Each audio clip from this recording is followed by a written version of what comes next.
To make tofu steak, you will need a few simple ingredients and follow these steps. 1. Start by pressing the tofu to remove excess water. Place the tofu block between two plates and put something heavy on top, like a book. Let it sit for about 20 minutes. 2. Once the tofu is pressed, cut it into thick slices, about 1/2 to 3/4 inch thick.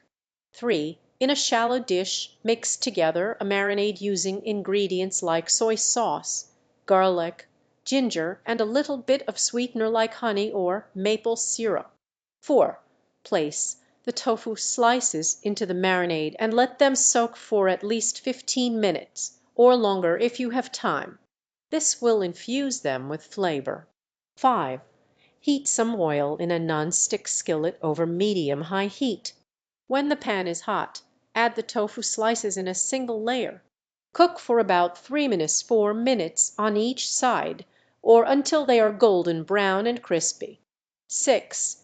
Once the tofu slices are cooked, remove them from the pan and let them rest for a few minutes before serving.